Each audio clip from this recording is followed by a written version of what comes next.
Seguimos con nuestro programa de hoy. Vamos a volver a hablar de medicina. Y en primer lugar, entonces, nos vamos a acordar del papá de la medicina, de Hipócrates, que unos siglos antes de Cristo llegó a decir que quien sabe solo de medicina, ni siquiera de medicina sabe. Y unos cuantos siglos después de Cristo, nada más ni nada menos que René Descartes dijo: yo daría absolutamente todo lo que sé por la mitad de lo que ignoro. Y de eso va nuestro programa para ustedes semana a semana. Tratar de traerles invitados que les enriquezcan, que aumenten vuestro acervo cultural por sobre todas las cosas. Y les dije que íbamos a hablar entonces de medicina, y es la primera vez, no va a ser la última, que nos visita, en este caso, el médico rehabilitador que se encuentra con nosotros, José Antonio Martínez Lozano, a quien le damos en primer lugar las buenas noches y el agradecimiento por estar con nosotros. Muy bien, buenas noches, buenas noches. Me ha gustado lo de Descartes. Yo daría lo que fuera por saber cómo es la mitad de lo que no sé, pero la mitad de lo que no sé de medicina por lo que sé, lo cambiaría. Porque ya de todo me parece demasiado. Muy bien, decíamos entonces al principio médico rehabilitador, en mi país le decimos fisiatras.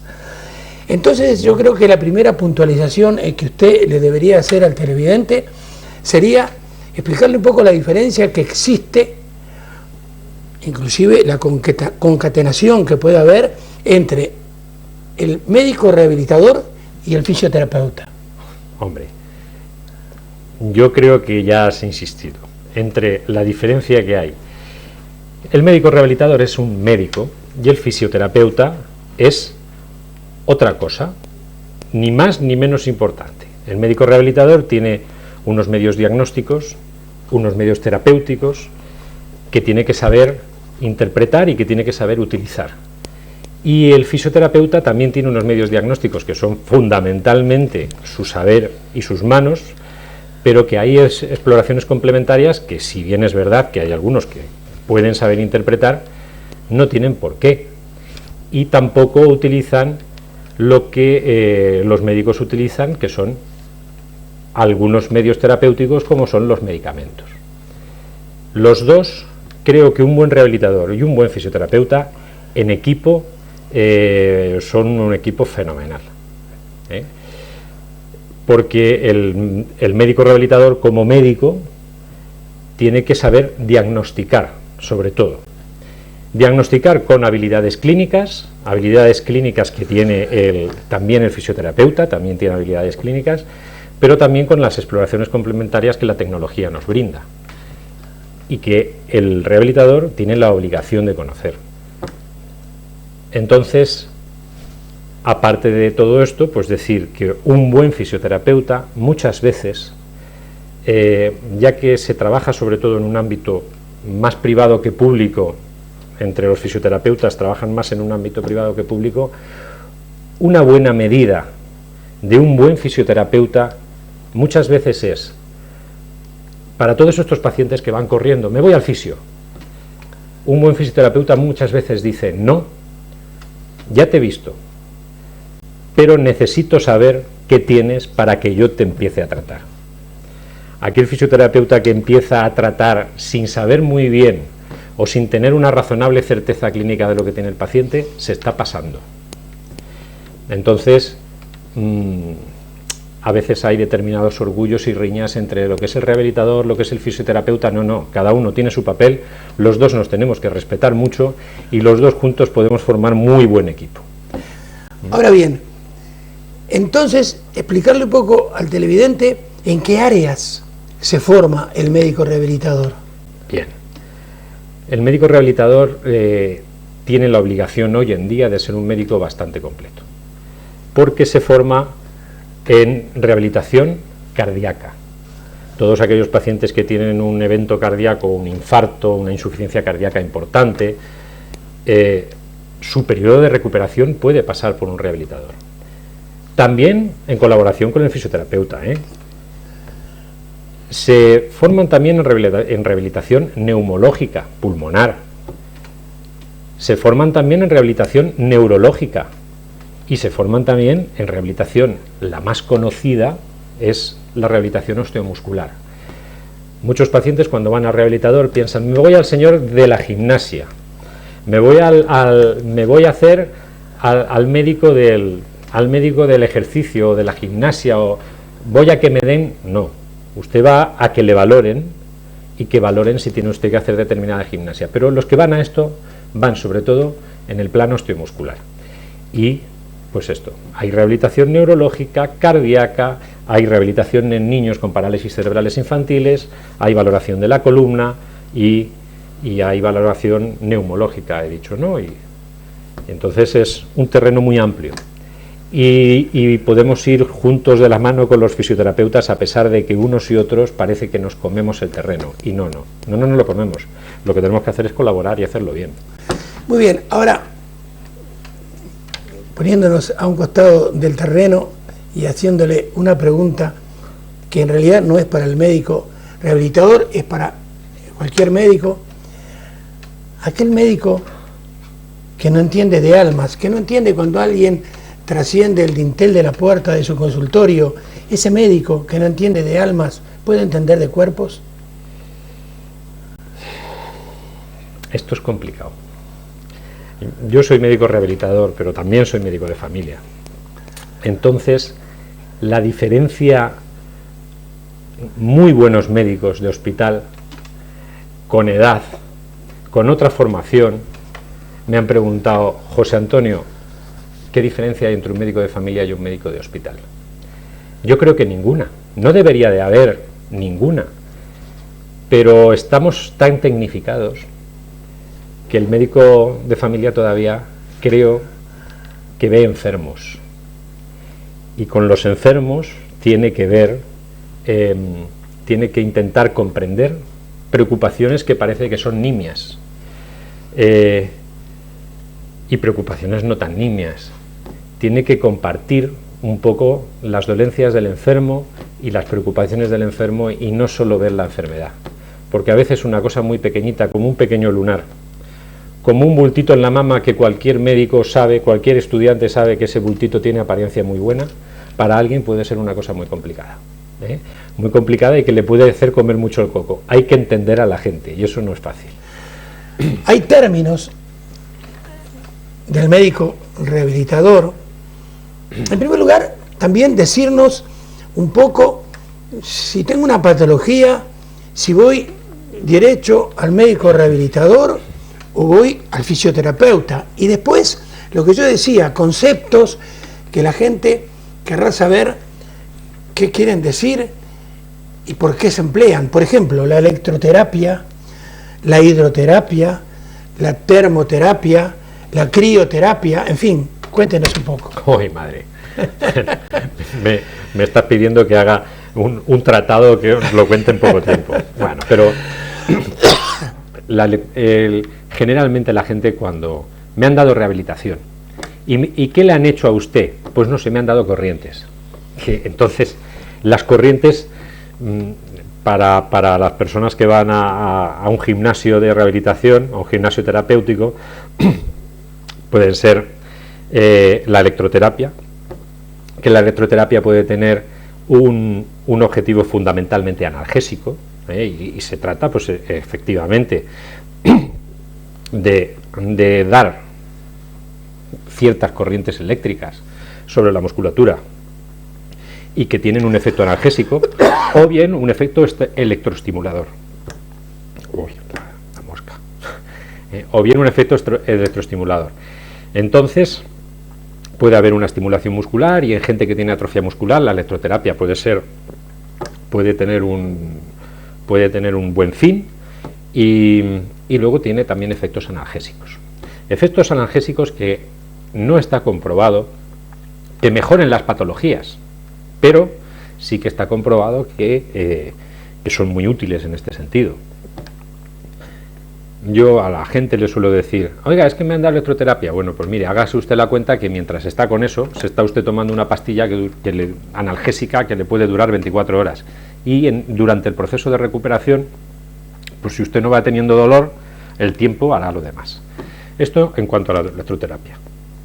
Los ultrasonidos, la onda corta, el microondas, los infrarrojos, esto forma parte de la termoterapia, que no es más que utilizar el calor con determinada profundidad sobre la piel y sobre los tejidos subcutáneos y sobre la musculatura y sobre las articulaciones, dependiendo del aparato que se dé, con más o menos profundidad, también con efecto ya no solo analgésico, sino de conferir elasticidad a la musculatura, elasticidad a las articulaciones, mejorar el balance articular.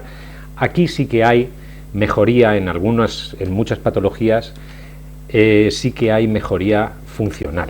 Hay mejoría en el funcionamiento y mejoría en la reparación de los tejidos. Esto lo confiere la termoterapia. En cuanto a la crioterapia, que es el efecto del frío, pues esto se ve mucho en la NBA, se ve mucho, incluso si lo vemos en un partido de la NBA o lo vemos en un partido de fútbol americano, hay cubas de hielo en las orillas, en la banda de los campos, que el jugador que sale del descanso y que probablemente tenga alguna dolencia o que esté fastidiado de la rodilla o del tobillo, coge un gran montón de hielo y se lo pone encima de la rodilla, se lo pone encima del tobillo. ¿Por qué? Pues porque el hielo delimita perfectamente la lesión. Alrededor de una lesión hay siempre una zona frágil que puede empeorar o puede mejorar. Entonces el hielo lo que hace es que esa zona frágil se hace más pequeñita y la zona dañada se queda donde está, pero esa zona frágil no se acaba de romper. Esto es eficaz en patologías articulares y en patologías musculares.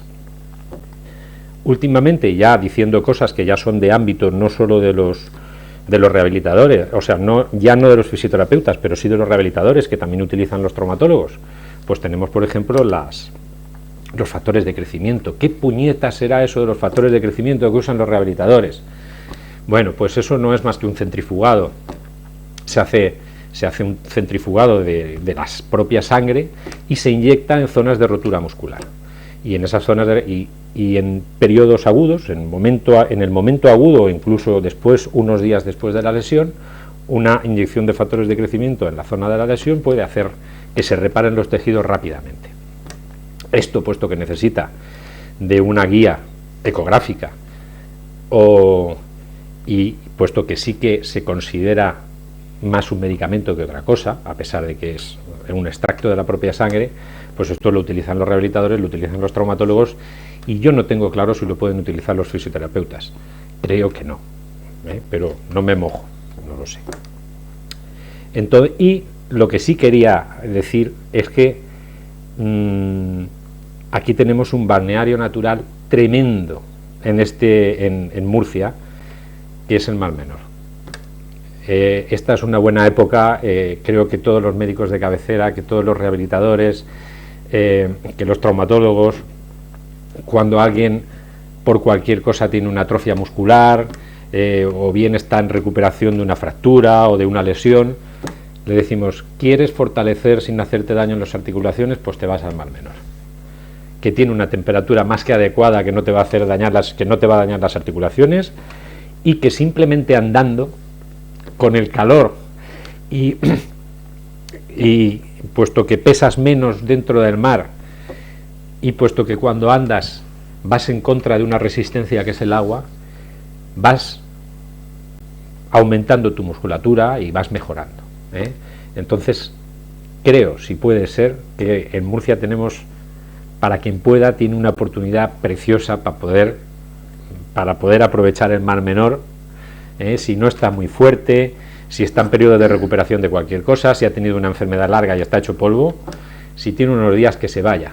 Y en vez de estar paseando con su sombrerito, hablando con todos, que se pase para arriba y para abajo cuando el agua le llega por el pecho, que además no va a venir ninguna ola ni lo va a tirar. Y yo creo que mejor rehabilitación que esa va a encontrar pocas veces. Muy bien.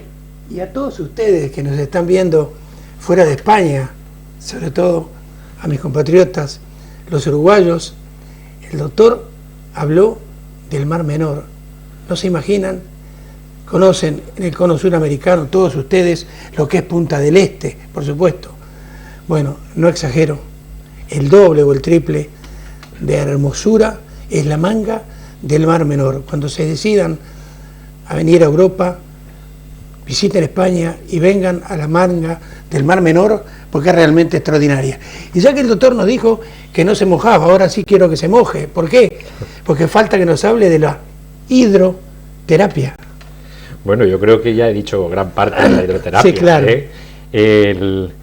La hidroterapia no es más que la terapia en un medio acuático. Y entonces, ¿dónde la utilizamos? Pues la utilizamos precisamente en esto que he dicho, en el Mar Menor, y precisamente en todos estos medios físicos que me has comentado, quería incluir la hidroterapia y por eso he puesto el Mar Menor. La hidroterapia es, pongamos por ejemplo una señora o un señor que le han puesto una prótesis de cadera y está muy malito, y no puede andar, y podía andar hasta hace poco y ahora no. ¿Qué le recomendamos? Gimnasia en el agua. No gimnasia dando saltos, sino gimnasia levantando la pierna de esta manera, de esta otra, utilizando este músculo, utilizando este otro, y además a una temperatura adecuada, a una temperatura que las articulaciones no se resientan, que suele estar alrededor de los 30 grados, que precisamente es la temperatura del Mar Menor. Entonces, haciendo los ejercicios que los fisioterapeutas saben hacer muy bien, que se conocen muy bien, y el buen fisioterapeuta puede ser un recuperador fenomenal para cualquier dolencia muscular, después de cualquier enfermedad crónica, después de cualquier fractura, etcétera. Utilizando adecuadamente estos ejercicios dentro del agua, la hidroterapia es de lo mejor que hay. Y no está a disposición de todo el mundo, desgraciadamente. Sí. Doctor, la práctica de la medicina, al fin y al cabo, ¿se podría decir que es un arte que está basado en la ciencia? La práctica de la medicina es una ciencia. La medicina pura es una ciencia.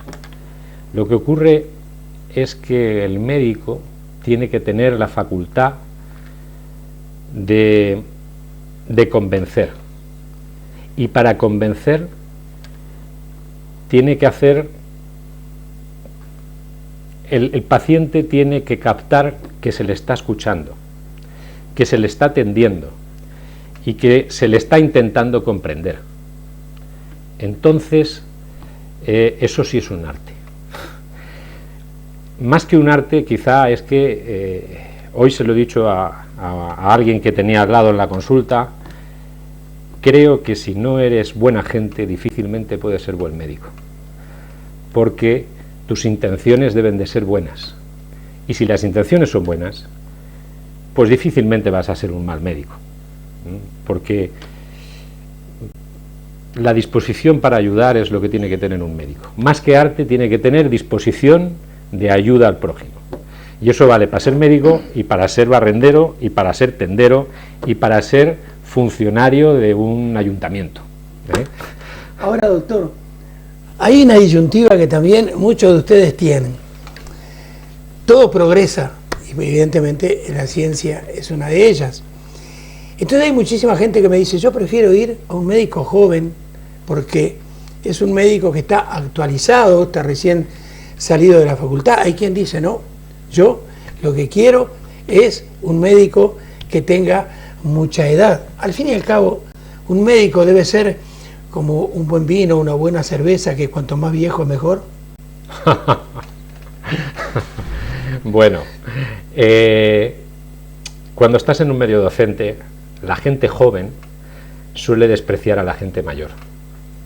Cuando te estás empezando a hacer mayor, empiezas a apreciar mucho a la gente más mayor que tú. Y te das cuenta de que hay experiencias que no se pueden sustituir. Quizá uno no sabe utilizar perfectamente el último medicamento que hay, pero sabe acompañar, sabe convencer, sabe que los pacientes se adhieran al tratamiento, que eso es más importante que saber cuál es el último tratamiento. Lo importante es decirle, oiga, usted se tiene que tomar esto porque esto le va bien. Y ese va bien hay que decirlo con convencimiento y con cariño. Hay que el médico mayor no suele criticar demasiado a sus pacientes.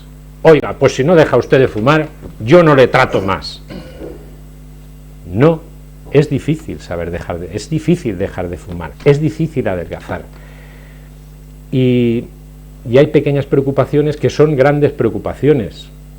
Y luego yo, por ejemplo, creo que hoy los médicos de Galicia son mucho mejores que ayer, porque van a acumular unas experiencias que ayer no tenían. Van a tener al lado gente que está sufriendo mucho.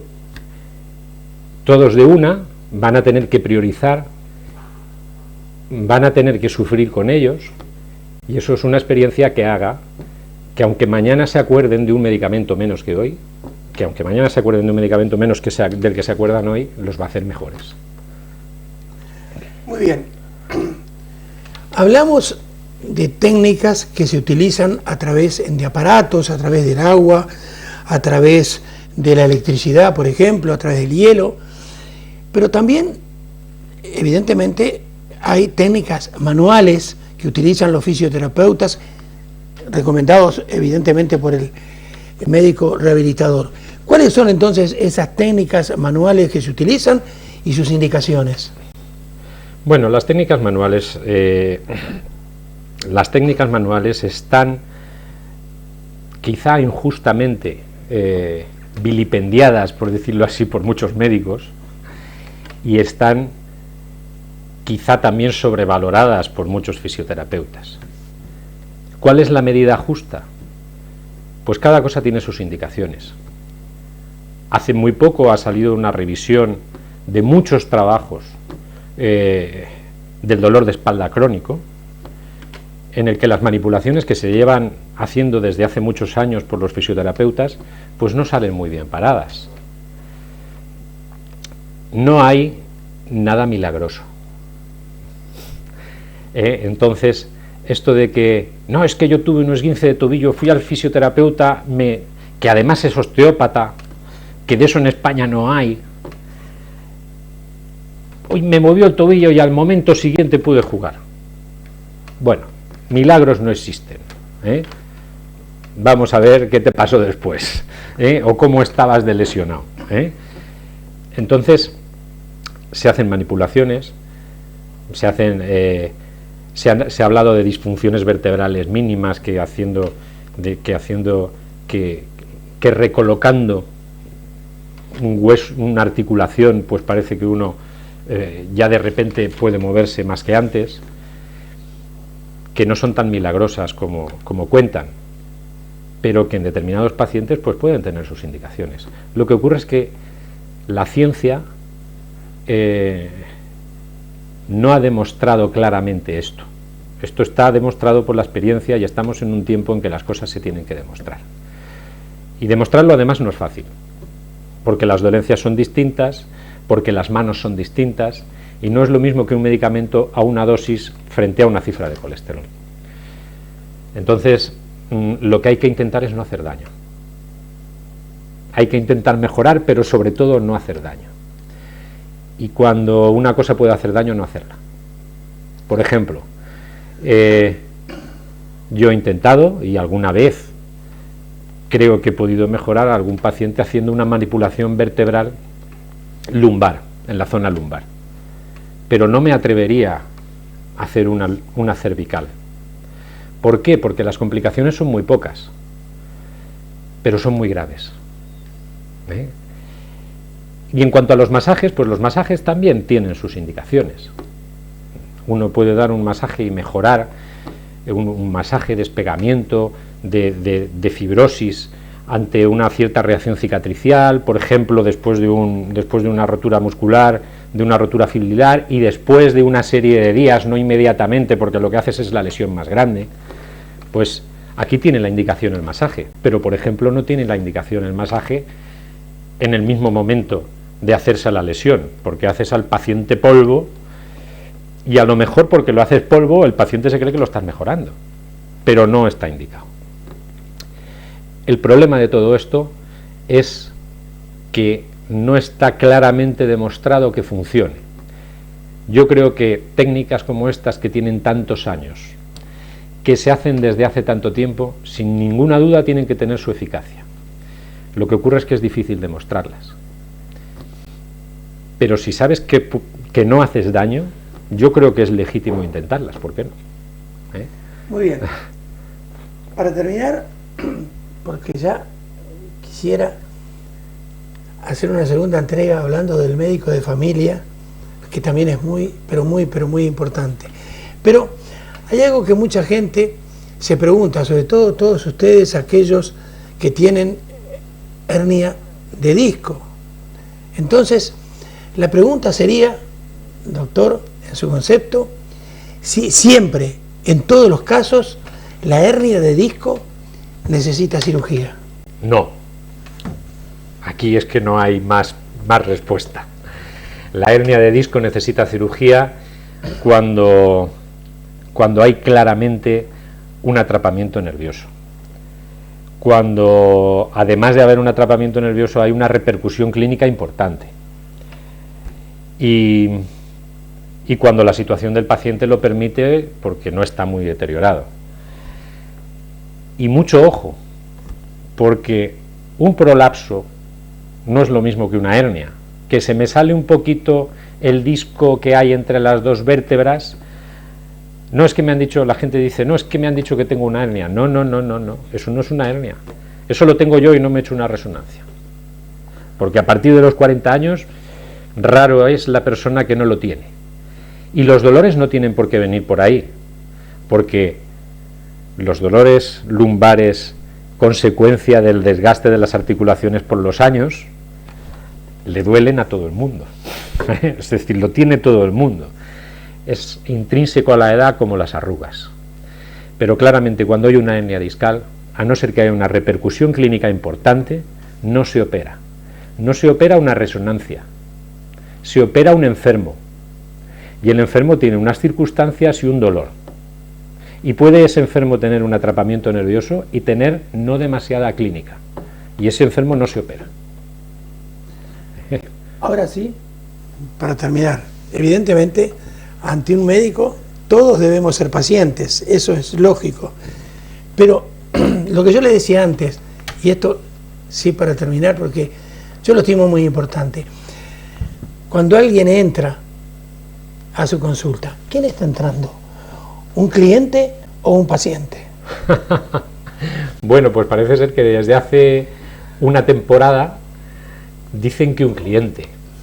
Yo lo he reflexionado esto mucho, no me esperaba, esta pregunta no me la esperaba yo, pero me gusta. Yo creo que entra una persona, sin más. Entra una persona, que puede que ni siquiera esté demasiado enferma, que se cree que lo está, que tiene unas preocupaciones, y que tú tienes que intentar solucionarlas en la medida de la posible. Es una persona. Un paciente, ¿por qué? Porque tiene paciencia. Un cliente, ¿por qué? Porque tiene un préstamo conmigo, o porque va a comprar algo. Yo creo que entra un enfermo, pues a veces no está tan enfermo, a veces va por un lunar que no tiene ninguna importancia y tú miras el lunar y le dices, oiga, que esto no es nada. Y se va el hombre tan contento.